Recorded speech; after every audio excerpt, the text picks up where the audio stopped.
1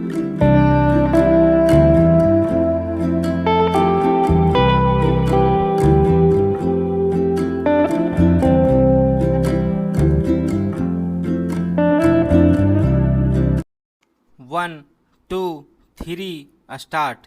भाइयों, आखिरकार एक लंबे संघर्ष के बाद, जो कि मुख्य रूप से अहिंसात्मक था और जिसका नेतृत्व ऐसे विलक्षण व्यक्ति ने किया जो अहिंसा और सत्य को ईश्वर का पर्याय मानता था, परंतु स्वतंत्रता के किनारे पहुँचने के अंतिम चरण में भारत को खून की नदी में से होकर गुजरना पड़ा और यह नदी भारतीयों ने ही खोदी थी तथा इसमें भारतीयों का ही खून बह रहा था।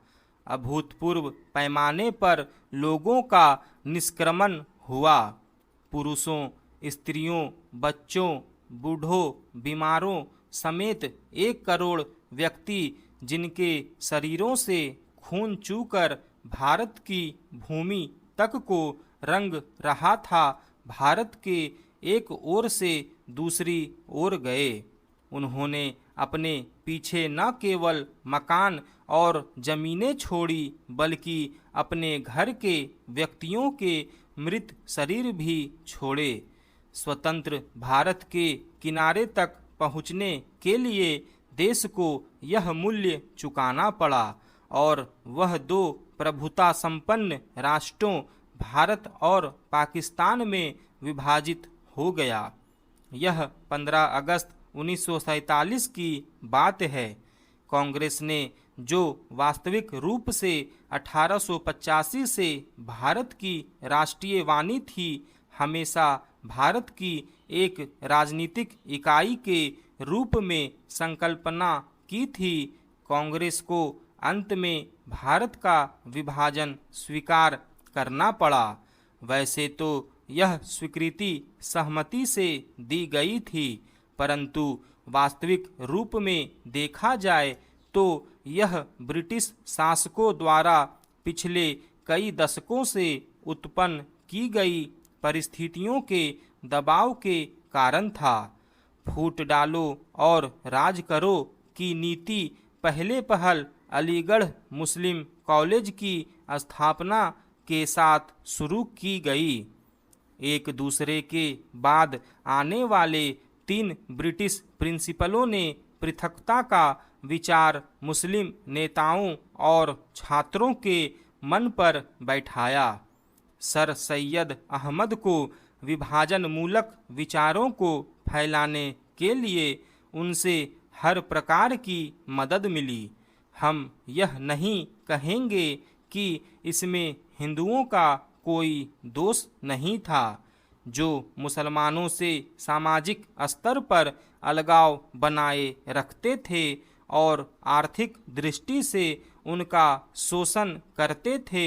अलीगढ़ कॉलेज के अधिकारियों को अपने उद्देश्य की पूर्ति के लिए उपजाऊ भूमि मिली। यह सब कुछ पिछली शताब्दी के अंतिम वर्षों में हुआ। इन्होंने सोच समझकर राष्ट्रीय मुसलमानों की उपेक्षा करने की नीति अपनाई। 1947 में कांग्रेस के पास विभाजन स्वीकार करने के सिवा कोई विकल्प नहीं था, विशेषकर गंभीर सांप्रदायिक झगड़ों के कारण, जो कि गृह युद्ध का रूप धारण कर रहे थे। जिन्ना ने यह सुझाव भी दिया कि सांप्रदायिक आधार पर आबादी की अदला बदली की जाए। शायद वह बेहतर समाधान होता, क्योंकि इससे शायद वे क्रूर कृत्य न होते जो बहुत लंबे काल तक पड़ोस में रहने वालों के साथ उनके पड़ोसियों ने किए। विभाजन को स्वीकार करते हुए कांग्रेस ने 15 जून 1947 को दिल्ली में एक प्रस्ताव पास किया, जिसमें अंतिम बार भारत की मूलभूत एकता का आग्रह किया गया था। इसमें कहा गया था पिछली 2 पीढ़ियों के श्रम और बलिदान की नहीं बल्कि भारत का विस्तृत इतिहास और परंपरा भी इस मूलभूत एकता की साक्षी है। भाइयों, भूगोल, पर्वत और समुद्र ने भारत के स्वरूप का निर्माण किया है। कोई मानव संस्था इसके आकार को बदल नहीं सकती और न ही उसके अंतिम लक्ष्य में बाधक बन सकती है। आर्थिक परिस्थितियों और अंतर्राष्ट्रीय मामलों की लगातार मांगों के कारण भारत की एकता और भी आवश्यक हो गई है। भारत के जिस चित्र को हमने अपने दिलों में संजोया है वह सदा हमारे दिलों और दिमागों में रहेगा। अखिल भारतीय कांग्रेस समिति गंभीरता से यह विश्वास करती है कि जब वर्तमान भावनाओं की उत्तेजना समाप्त हो जाएगी तो भारत की समस्याओं को उचित परिप्रेक्ष्य में देखा जाएगा और भारत में 2 राष्ट्रों के अस्तित्व के झूठे सिद्धांत को समाप्त कर दिया जाएगा और सभी इसका त्याग कर देंगे। सामान्यतः राष्ट्रीयता जातीय, भाषाई अथवा भौगोलिक तत्वों पर आधारित होती है, परंतु इस्लाम का अलग अस्तित्व है जो अन्य धार्मिक वर्गों में मिश्रित नहीं होता। 55 वर्ष की स्वतंत्र धर्मनिरपेक्ष राष्ट्रीयता के बाद आज भी कई जिम्मेदार मुस्लिम नेता दावा करते हैं कि मुसलमान अलग राष्ट्र हैं। एक जिम्मेदार दल द्वारा इतने अधिक करुणाजनक और आत्मभ्रामक प्रस्ताव की कल्पना भी नहीं की जा सकती जितना कि अखिल भारतीय कांग्रेस समिति ने 15 जून 1947 को पास किया था। सभी नेता थक चुके थे और बूढ़े हो रहे थे। आदर्शवाद की जिस ज्वाला ने उन्हें 26 वर्ष पूर्व प्रेरित किया था उसका जोश ठंडा होने लगा था। कांग्रेस का विकास सदा ही बदलते नेतृत्व के माध्यम से हुआ था, परंतु पिछले 25 वर्षों में वही नेता कांग्रेस की सत्ता संभाले हुए थे। उनके व्यक्तित्व और उनके त्याग ने उनको जो ख्याति प्रदान की थी, उनको जो बल प्रदान किया था, उसको कोई युवा नेता चुनौती देने का साहस नहीं कर सकता था।